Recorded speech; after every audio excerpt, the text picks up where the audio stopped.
لم يزل عالما قديرا حجا قيوما سميعا بصيرا والصلاة والسلام على رسوله أرسله بالحق بشيرا ونذيرا وعلى آله وأصحابه كثيرا كثيرا أما بعد فأعوذ بالله من الشيطان الرجيم بسم الله الرحمن الرحيم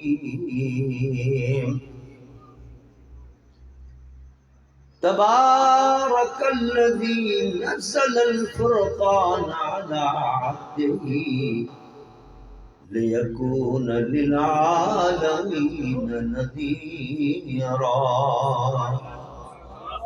صدق الله وصدق رسوله النبي الأمين الكريم ونحن على ذلك لمن الشاهدين والشاكرين الحمد لله رب العالمين إن الله وملائكته يصلون على النبي يا أيها الذين آمنوا صلوا عليه وسلموا تسليما بلد واحد روشي بڑی الصلاة والسلام عليك يا رسول الله الصلاة والسلام عليك يا حبيب الله الصلاة والسلام عليك يا رحمة للعالمين وعلى آلك وأصحابك يا شفيع المذنبين حمد و صلاة کے بعد صاحب صدر محترم جناب حضرت قبلہ پیر الطاف حسین شاہ صاحب خطیب اہل سنت حضرت علامہ پیر احمد رضا صاحب دامت برکاتہم العالیہ اور اس مسجد کے خطیب اور ہمارے میزبان حضرت علامہ خطیب ملت محمد صادق سیرانی صاحب مفتی محمد شفیع صاحب اور دیگر جو یہاں ہمارے جمعیت علماء پاکستان کے علماء کثیر تعداد میں بیٹھے ہوئے ہیں وہ اور تمام جتنے حاضرین اور جمعیت علماء پاکستان کے خادمین یہاں تشریف فرمائیں میں سب سے پہلے تو ان کو اس خوبصورت ختم نبوت کانفرنس کے انعقاد پر مبارکباد پیش کرتا ہوں۔ اللہ تعالیٰ میری آپ کی سب کی حاضر قبول فرمائے۔ حاضرین محترم، ختم نبوت کا جیسے آپ نے علماء کرام سے سنا کہ ایمان کا ہمارے دین کا ایک ایسا بنیادی مسئلہ ہے، ایک ایسا اہم ترین مسئلہ ہے، اس کی عظمت کا آپ اس سے اندازہ کریں کہ اللہ نے قرآن پاک میں بہت سے احکامات نازل فرمائے، کسی حکم کو 2 مرتبہ فرمایا، کسی حکم کو 3 مرتبہ فرمایا قرآن میں، کسی کو 4 مرتبہ، لیکن ختم نبوت کا مسئلہ ایسا ہے کہ اس کے بارے میں سینکڑوں آیت قرآن میں اللہ نے نازل فرمائی اس کی اہمیت کو بیان کرنے کے لیے۔ اور پھر جو میں نے آیت تلاوت کی ہے اس میں اللہ فرماتا ہے تبارک الذی نزل الفرقان علی عبدہ لیکون للعالمین نذیرا، ہم نے قرآن فرقان نازل کیا اپنے بندے محمد پر تاکہ وہ سارے جہانوں کے لیے ڈر سنانے والا ہو جائے۔ بتانا تھا کہ اس سے پہلے جتنے نبی آتے رہے کوئی کسی مخصوص علاقے کے لیے آیا، کوئی کسی مخصوص جگہ کے لیے آیا، کوئی کسی مخصوص قبیلے کے لیے آیا، کوئی مخصوص کسی علاقے کے لیے آیا، اور جب وہ چلا گیا اس کے بعد دوسرا نبی آ گیا، کسی اور علاقے کے لیے ضرورت پڑی اللہ نے کسی اور علاقے میں دوسرا نبی بھیج دیا، تیسرے علاقے کے لیے ضرورت پڑی تیسرے علاقے کے اللہ نے تیسرا نبی بھیج دیا۔ تعداد اللہ کو پتہ ہے کتنے انبیاء کرام اللہ نے پوری دنیا کے اندر مبعوث فرمائے، مختلف علاقوں کے لیے ضرورت پڑتی رہی اور اللہ تعالیٰ مبعوث فرماتا رہا، لیکن جب میرے اور آپ کی آقا کی باری آئی تو فرمایا کہ اس کے علاقے کے لیے ضرورت نہیں ہے، تبارک الذی نزل الفرقان علی عبدہ لیکون للعالمین نذیرا، یہ کسی ایک علاقے کے لیے نہیں آیا ہے، یہ کسی ایک شہر کے لیے نہیں آیا ہے، یہ کسی ایک بستی کے لیے نہیں آیا ہے، یہ کسی ایک ملک کے لیے نہیں آیا ہے، بلکہ یہ ساری کائنات کے لیے میں نے اس کو نبی بنا کر دیا۔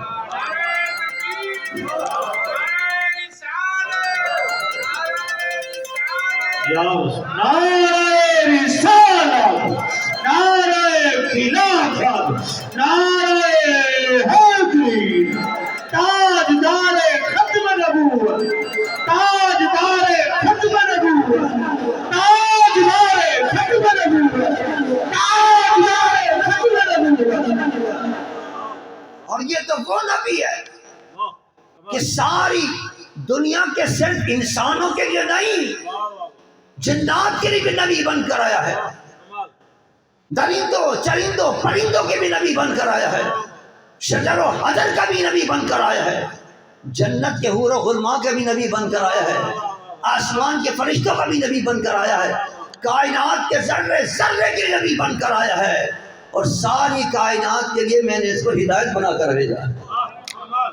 تمہیں ہدایت دے گا، دیکھے گا کہ کون کس مصیبت کے اندر ہے، ان کی مشکل آسان فرمائے گا، تمہیں راستہ بتائے گا کہ کس طرح چلنا ہے اور کس طرح کامیابی حاصل کرنا ہے، کون کس مصیبت میں ہے ان کی مصیبتیں دور کرے گا۔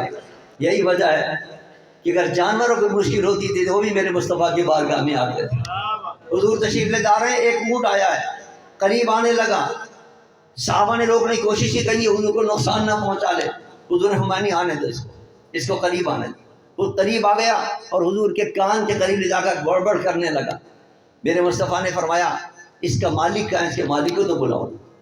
مالک آیا، میرے آقا نے فرمایا یہ اونٹ تیری شکایت کر رہا تھا، اونٹ کہہ رہا تھا چارہ مجھے کم دیتا ہے اور کام اس سے زیادہ کماتا ہے، اگر تیرے بس کا نہیں تو ہمیں بیچ دے، ہم لے لیں گے اس کو۔ حضور نے اس نے عرض یا رسول اللہ نہیں، میرا تو یہی ایک ذریعہ ہے آمدنی کا، ہاں البتہ میں آپ کے کہنے پر عمل کروں گا اور اس کو چارہ بس زیادہ دوں گا۔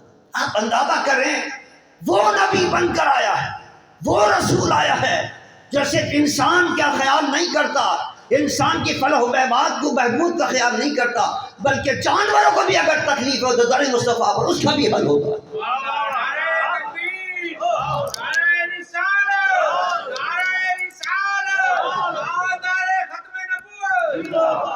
آج ہمارا ملک کس قدر مصائب کے اندر گرا ہوا ہے، کس قدر پریشانیوں کے اندر گرا ہوا ہے، کیسی کیسی مصیبتیں آ رہی ہے کہ لوگ جناب خودکشیاں کر رہے ہیں، کھانے کو نہیں ہے اپنے بچوں کو مار رہے ہیں اور کیا نام ہے اس میں ڈال رہے ہیں، کیا نام ہے نہروں کے اندر ڈال رہے ہیں، خودکشیاں کر رہے ہیں، مار رہے ہیں، کھانے کو نہیں ہے، کھلانے کو نہیں ہے، جہاں جاتے ہیں وہاں جناب دہشت گردی ہو رہی ہے، پتہ چلا وہ ہمارا جوان شہید ہو گیا، پتہ چلا وہ ہمارا جوان شہید ہو گیا، روزانہ خبریں آ رہی ہیں۔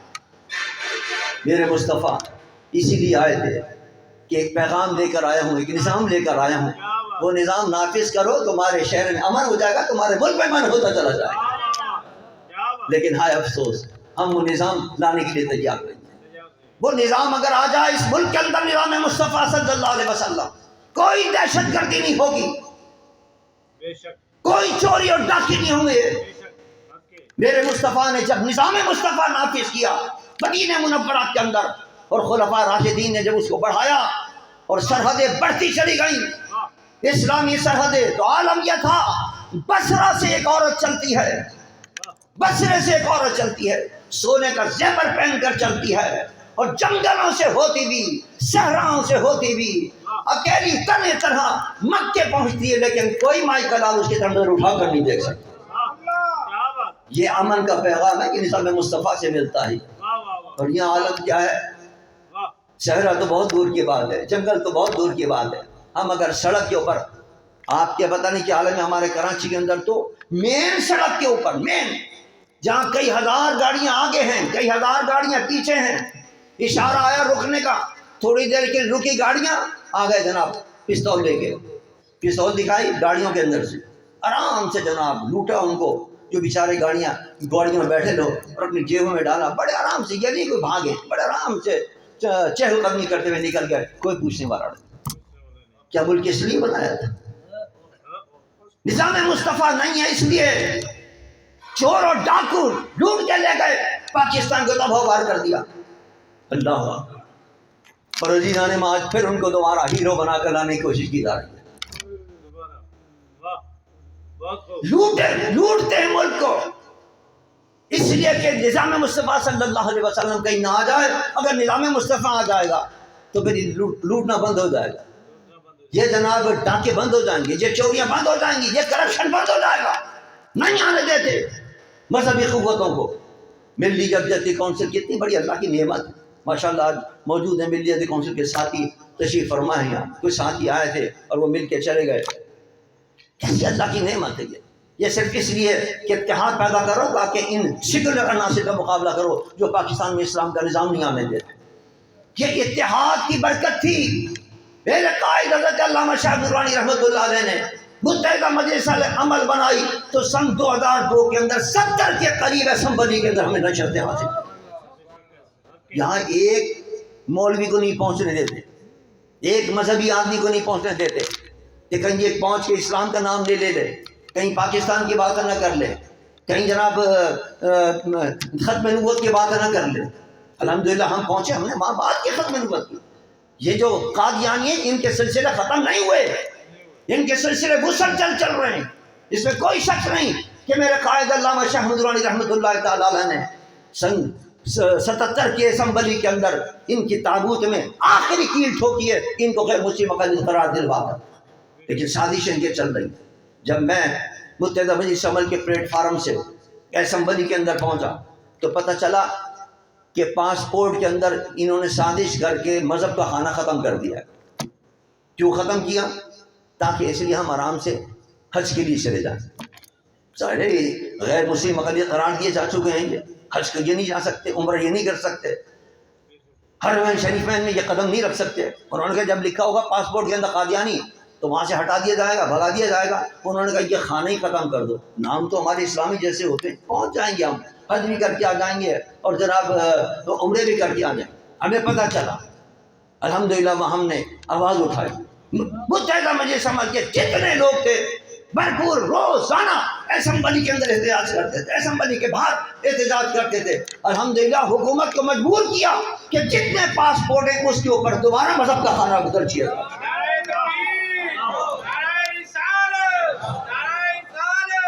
نعرہ رسالت، نعرہ رسالت، نعرہ رسالت، نعرہ خلافت، تاجدار ختم نبوت، تاجدار ختم نبوت، تاجدار ختم نبوت۔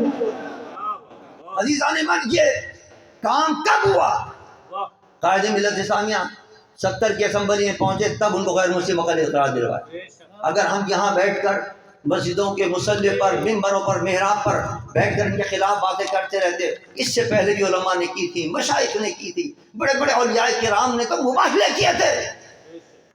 اور گولڈ لے کے بیتاج بادشاہ حضرت پیر میر علی شاہ صاحب نے تو مباہلہ کیا، میں بھی قلم رکھ دیتا ہوں، تو بھی قلم رکھ دے، میں نبی کا غلام ہو کے حکم دیتا ہوں، قلم خود بخود لکھنا شروع کر دے گا۔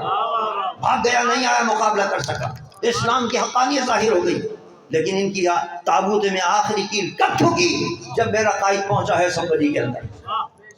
اسمبلی کے اندر جب تک یہ چور اور ڈاکو پہنچیں گے، یہ اسلام کے دشمن پہنچیں گے، جب پاکستان کے دشمن پہنچیں گے تو یہ ہے قانون نہیں، پتہ نہیں کتنے قانون اسلام کے خلاف یہ منظور کریں گے۔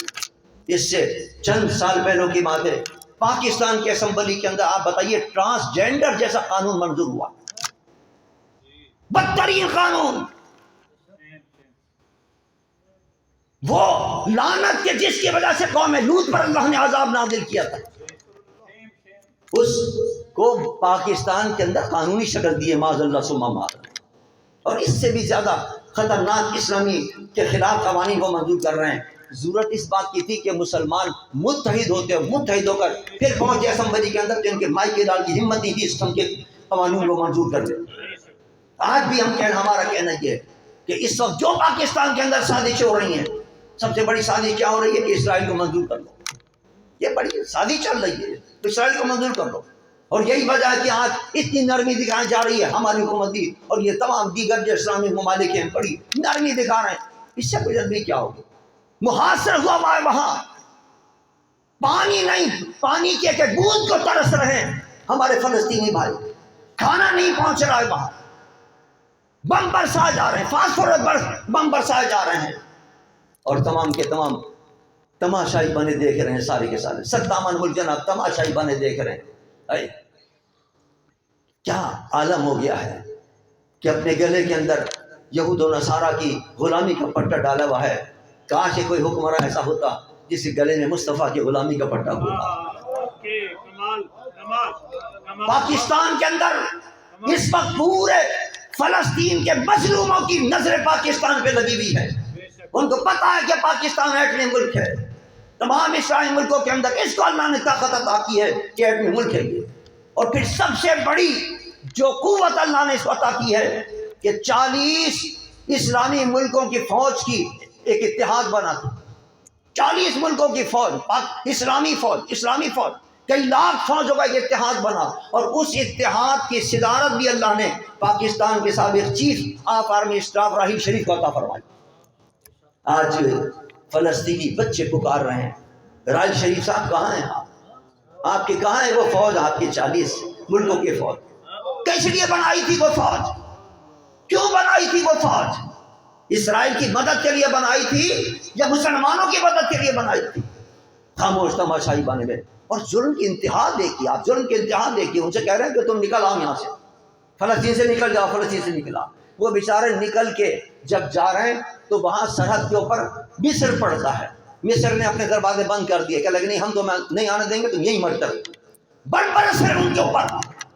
ان جیسے ظالموں کو اتنی توفیق نہیں ہوتی کہ اپنے بھائیوں کے لیے کم سے کم دروازہ تو کھولتے کہ وہ کم سے کم آ کے آرام سے وہاں بیٹھ تو جائے۔ آپ بتائیے اس قسم کے جب حکمراں ہوں گے، اسلامی حکمراں اور اسلامی مملکت ہوگے تو کیا حال ہوگا؟ اللہ کے عذاب کو دعوت دے رہی ہے، اللہ کے عذاب کو دعوت دے رہی ہے حکمراں۔ اللہ کے جواب دینا ہوگا قیامت کے دن، جب مسلمانوں پر بم برس رہے تھے تو تم کیا کر رہے تھے، اور کیوں یہ یہود و نصارہ کی غلامی کر رہے تھے؟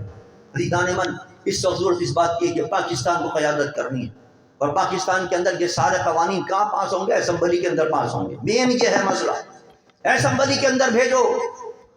ابھی کوئی 2 ہفتے پہلے ملی یکجہتی کونسل کا اجلاس ہوا، میں نے وہاں بھی یہ مسئلہ اٹھایا، میں نے کہا الیکشن سب کے اوپر آ گیا۔ جس طرح 2002 کے اندر میرے قائد حضرت علامہ شاہ مدعونی رحمۃ اللہ تعالی علیہ نے ایک اتحاد بنایا تھا، اور اس اتحاد کی برکت تھی کہ اس کی وجہ سے ہم نے 17 سیٹیں قومی اسمبلی میں حاصل کی ہیں۔ میں نے کہا اس وقت بھی پھر اتحاد بننا چاہیے تاکہ سیکولر عناصر کا مذہبی قوتیں جو ہیں ایک پلیٹ فارم آ کر مقابلہ کر سکیں۔ ایک کمیٹی تشکیل دے دی ہے میں نے لیاقت بلوچ صاحب کی قیادت کے اندر کہ آپ اس مسئلے کو ذرا دیکھیں، پھر قائدین کا اجلاس بلاتے ہیں اور اس پر غور کرتے ہیں۔ اس ادھر اہل سنت کی جو قیادت ہے اس کو بھی میں کہہ کے تھک گیا، بھائی آپ تو کم سے کم ایک پلیٹ فارم پر آ جائیں کم از کم۔ 2018 کے اندر پاکستان کی تاریخ میں پہلی مرتبہ اتنا بڑا اتحاد نہیں بنا اہل سنت کا جو ہم نے بنایا تھا۔ حضرت غزالی زماں راضی دورہ رحمۃ اللہ تعالیٰ علیہ کے لخت جگر نور نظر، حضرت صاحب حامد سید کاظمی اور میں نے صاحب حامد رضا نے، ہم تینوں نے مل کے پروگرام بنایا، اور اہل سنت والجماعت کی جتنی بڑی تنظیمیں تھیں، جتنی بڑی سیاسی تنظیمیں تھیں، جتنی بڑی مذہبی تنظیمیں تھیں، ان سب کو ایک پلیٹ فارم پر جمع کر کے نظام مصطفیٰ متحدہ محاذ اس کا نام رکھا، اور وہ سارا اتحاد، اتنا بڑا اتحاد جس میں بڑی بڑی اہل سنت کی قیادت جمع تھی، بڑی بڑی مذہبی طاقتیں جمع تھیں اہل سنت کی، تمام بڑی بڑی جتنی گدیاں وہ اس کے اندر موجود تھیں، وہ سب ہم نے جھولی میں ڈال دی۔ علامہ خادم حسین رضوی رحمۃ اللہ تعالیٰ علیہ کے جھولی میں، صاحب یہ ہم نے اتحاد کر لیا، آپ ہماری قیادت فرمائیے 18 کے الیکشن میں انشاءاللہ مصطفیٰ کا نظام مصطفیٰ کا بول بالا ہو۔ لیکن افسوس کے ساتھ کہنا پڑتا ہے مولانا خادم حسین رضوی نے انکار کر دیا، نہیں ہم تو اکیلے لڑیں گے الیکشن، آپ جانے آپ کا کام جانے۔ کس کا نقصان ہوا؟ نہ وہ کوئی سیٹ حاصل کر سکے قومی اسمبلی کے اندر، نہ ہمیں جانے دیا، اور اس اسمبلی کے اندر بیٹھ کر اسلام کے غداروں نے، اسلام کے دشمنوں نے ٹرانسجینڈر جیسے بل وہاں منظور کیے ہیں، اسلام کے خلاف وہاں کام کیے ہیں سارے کے سارے بیٹھ کے۔ کس کے اوپر اس کا گناہ ہوگا؟ اگر ہم متحد ہو جاتے ہیں تو آج وہاں بیٹھ کر ان کا گریبان پکڑ کر انشاءاللہ اس قسم کے جو اسلام کے خلاف قوانین بن رہے تھے ان کو نہیں منظور ہونے دیتے۔ اب دوبارہ سازش ہو رہی ہے، سب سے زیادہ جو زور ہے IMF کا، ورلڈ بینک کا، ختم نبوت کا قانون ہے، یہ ختم کرو۔ آپ نے دیکھا نہیں ٹرمپ کے پاس بیٹھ کر عبدالشکور جو ان کا قادیانیوں کا تھا، وہ کیسے بیٹھ کر کہانی سنا رہا تھا اور پاکستان کے خلاف سازشیں کر رہا تھا. آپ نے اپنی آنکھوں سے دیکھا ہوگا، یوٹیوب پہ ساری چیزیں آئیں. پاکستان میں یہ ظلم ہو رہا ہمارے، پاکستان میں یہ ظلم ہو رہا ہمارا. ظلم تو تم کر رہے ہو ہمارے اوپر، لیکن وہاں جا کے شکایتیں کر رہا. اور وہ بھی بڑے غور سے سن رہا تھا کہ اچھا یہ بات. اس کا جو پی اے تھا اس نے کہا سر بہت دیر ہو گئی ہے اس کو باتیں کرتے ہوئے، اب اور بھی کام ہے آپ. اس نے کہا نہیں مجھ سے باتیں کرنا. یہ دلچسپی ہے یہود و نصارہ کی اور قادیانیوں کے ایجنٹ، یہ جو یہودیوں کے اور نصارہ کے ایجنٹ ہے. یہ اس سے بڑا ثبوت کیا ہوگا کہ وہاں فلسطینیوں پر ظلم کے پہاڑ توڑے جا رہے ہیں. پوری دنیا کے مسلمانوں کی مذمت تو کم سے کم کر رہے ہیں، لیکن لندن کے اندر بیٹھ کر قادیانیوں نے جو ہے وہ اسرائیل کی حمایت کا اعلان کیا اور مذمت کی ہے ہمارے فلسطینی بھائیوں کی. کیا اب بھی کوئی کسر رہ گئی سمجھنے میں کہ یہ یہودیوں کے ایجنٹ ہیں اور کیا نام ہے یہ اس کے کیا نام ہے عیسائی ایجنٹ. بابا بیٹھ جائیں، بابا تشریف رکھیں، بابا تشریف رکھیں، بیٹھ. یہ آپ دیا کریں، علماء کو دیا کریں، لیکن میری تقریر کے اندر آپ بیٹھیں، تشریف رکھیں. اچھا طریقہ ہے یہ آپ کے علماء کو پیش کیا کریں نظرانہ، لیکن میری تقریر میں تشریف رکھیں. اب آپ اندازہ کریں کہ یہودی اس وقت کھلم کھلا ان مظلوموں کو جو جن پر بم برسا رہا یہودی نصارہ اس کی مذمت کر رہے ہیں اور یہودوں کی حمایت کر رہے ہیں. کیا اب بھی کوئی کسر رہ گئی اس بات کے سمجھنے میں کہ یہ یہودیوں کے ایجنٹ ہیں یہ قادیانی اور پاکستان کے دشمن ہیں اور اسلام کے دشمن ہیں. لیکن ہائے افسوس ہمارا عالم یہ ہے کہ ہم آج بھی سمجھ نہیں سکے اور ان قادیانیوں کی سازشیں پاکستان میں چل رہی ہیں. بار بار ہمارا مطالبہ ہے، ہر جلسے میں مطالبہ ہوتا ہے کہ پاکستان میں جتنے عام پوسٹوں پر قادیانی بیٹھے ان کو ہٹایا جائے وہاں سے.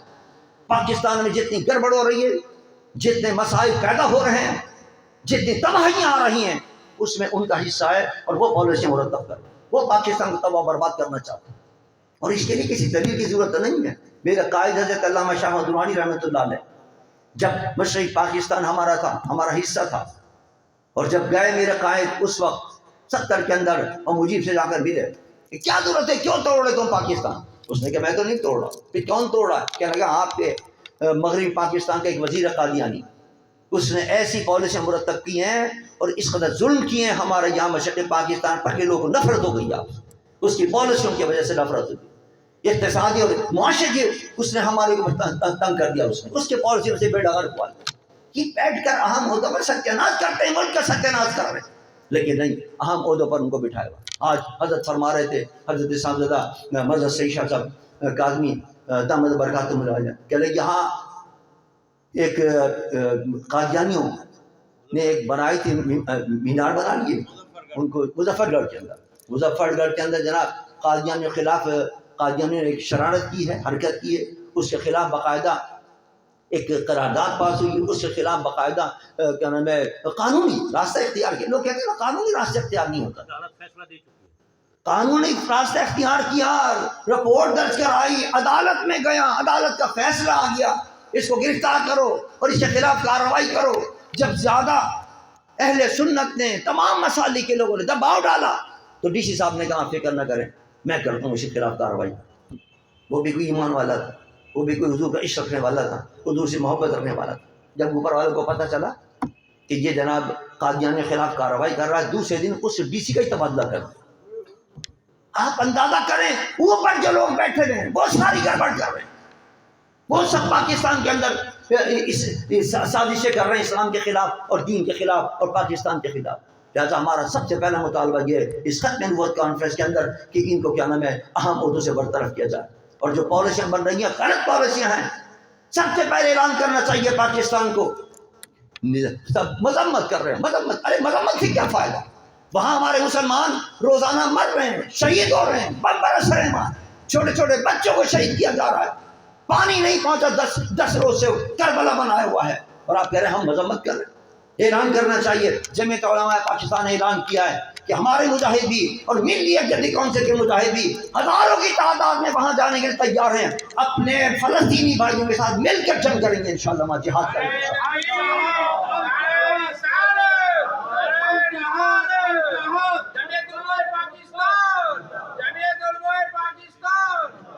لیکن سوال یہ جانے کون دے گا؟ وہاں تو انہوں نے پیرا لگایا ہوا ہے. وہاں پیرا تو بہت دور کا بات ہے، پہلے یہاں سے تو نکلنے دیں. یہاں کے یہ جو یہودیوں کے ایجنٹ بیٹھے ہیں جانے نہیں دیں گے، نکلنے نہیں دیں گے، آپ کو جانے نہیں دیں گے. اجازت دے ہمیں حکومت، ہمیں ہمارا ویزا لگا کے دے، ہم جائیں گے انشاءاللہ، وہاں جا کر اپنے فلسطینی بھائیوں کی مدد کریں گے، جو بھی ہو سکتا ہے انشاءاللہ۔ لیکن بہرحال یہ ضرورت اس بات کی عزیزان ایمان، یہ سارا اہم کام پارلیمنٹ میں ہوتا ہے۔ اس لیے میں آپ کو کہہ رہا ہوں کہ اس دفعہ اب تو پتہ نہیں الیکشن یہ کرائیں گے بھی نہیں کرائیں گے، ان کو ڈر ہوتا ہے، خوف ہوتا ہے ان کو، کہیں ایسا نہ ہو 2002 کی طرح پھر کوئی پہنچ جائیں کہ مولوی حضرات اور پہنچ گئے تو ہمارا بیڑا غرق کر دیں گے، اور جو ہمارا پلاننگ ہے اس پلاننگ پہ عمل نہیں کرنے دیں گے۔ لہذا کوشش یہ کریں کہ مذہبی قوتوں کو، الحمدللہ جمعیت علماء پاکستان اپنے بندے کھڑے کرے گی، ہم پلاننگ کر رہے ہیں کہ ہمیں کس کے ساتھ مل کے کھڑا ہونا ہے۔ اگر لبیک آتی ہے ہمارے ساتھ تو بہت اچھی بات ہے۔ 3 مرتبہ میں ان کے پاس جا چکا ہوں، 3 مرتبہ میں نے کہا ہے سعد حسین رضوی کو، چلیے 18 کا الیکشن آپ نے دیکھ لیا کتنا نقصان ہوا ہے، اب اس سے بھی زیادہ نقصان ہوگا، اتحاد کر لیں تو اللہ تعالیٰ برکت عطا فرمائے گا اس کے اندر۔ لیکن افسوس وہ اتحاد کرنے کے تیار ابھی تک تیار نہیں ہوئے، ابھی تک کوئی پیغام نہیں آیا، پرسوں بھی پیغام میں نے بھیجوایا ہے۔ اللہ ان کو ہدایت عطا فرمائے کہ وہ طاقت بنائیں ایک اور قوت بنائیں ایک، متحد ہو جائیں تو انشاءاللہ پاکستان کے اندر اسلام کا بول بالا ہوگا۔ پارلیمنٹ کے اندر لبیک یا رسول اللہ کے نعرے لگیں گے ایک، لیکن اگر ایک نہیں ہوئے تو یاد رکھیے 18 سے بھی زیادہ برا حال ہوگا۔ میں اب بتا رہا ہوں آپ کہتے ہیں کہ ہم نے ایک سیٹ صوبائی ہوگی، قومی کی تو آپ کو ایک بھی نہیں ملی۔ تحریک لبیک کو صوبائی 1 سیٹ ملی ہے، کہاں ملی ہے؟ کراچی کے اندر۔ اور آپ کو پتہ ہے صوبائی سیٹ کے نیچے تقریباً کوئی 25 سیٹیں ہوتی ہیں بلدیات کی، 25 کے قریب، 25 سے بھی زیادہ بلکہ ہوتی ہیں سیٹیں، اس کی کیا نام ہے ایک صوبائی کے اندر بلدیات کی سیٹیں۔ وہ سیٹ کے جہاں سے تحریک لبیک نے اپنا ایک بندہ صوبے کے اندر کامیاب کرایا ہے، اس کے نیچے 25 سیٹوں میں سے صرف 1 بلدیہ کی سیٹ ملی ہے۔ لبیک کو صرف 1 بلدیہ کی سیٹ ملی۔ آپ اندازہ کریں کتنے نیچے گراف آ گیا، پھر بھی عقل نہیں آ رہی۔ وقت ہے، ابھی بھی وقت ہے کہ اتحاد کریں، اتحاد کر کے میدان میں آئے۔ میرے محبوب نبی کا ارشاد ہے ید اللہ علی الجماع، اللہ کا ہاتھ جماعت پر ہوتا ہے، اللہ کی مدد جماعت کو ملے گی، نہیں ملے گی اکیلے تمہیں جماعت، مل کے آ جاؤ پھر دیکھو اللہ کیسی عظمت عطا فرماتا۔ اگر میرا نورانی سن 77 کے اندر تمام مسالک کو ایک نہ کرتا اور سب کو لے کر ساتھ نہ چلتا تو اسمبلی کے اندر آپ قادیانیوں کو غیر مسلم بغیر قرار نہیں دلا سکتے۔ یہ اتحاد کی برکت تھی، ہم نے بھٹو جیسے کو اتار دیا، یہ اتحاد کی برکت تھی، اتنی بڑی طاقت۔ جو کہتا تھا میری کرسی کو ہلا نہیں سکتا، تو خدا را اتحاد کریں، اتحاد میں برکت ہوتی ہے۔ یہ میرے نبی کا ارشاد ہے، یہ قرآن کا ارشاد ہے، واعتصموا بحبل اللہ جمیعا ولا تفرقوا۔ اللہ تعالیٰ ہمارے اہل سنت کو بھی توفیق عطا فرمائے، اور تمام ہمارے ساتھی وہ جتنے ہمارے تنظیمیں ہیں ان کو کہ اللہ تبارک و تعالیٰ ان کو توفیق دے کہ وہ مل کر کوئی ایک لائن عمل طے کریں اور اس اسمبلی کے اندر اتحاد کے ساتھ وہاں پہنچیں، اور جو شکل اور ناصر پاکستان کو تباہ کرنے کے لیے وہاں سازشیں کر رہے ہیں، اسلام کے خلاف وہاں بیٹھ کر سازشیں کر رہے ہیں، ان کا مقابلہ کر سکیں۔ کھڑے ہو جائے صلوات و سلام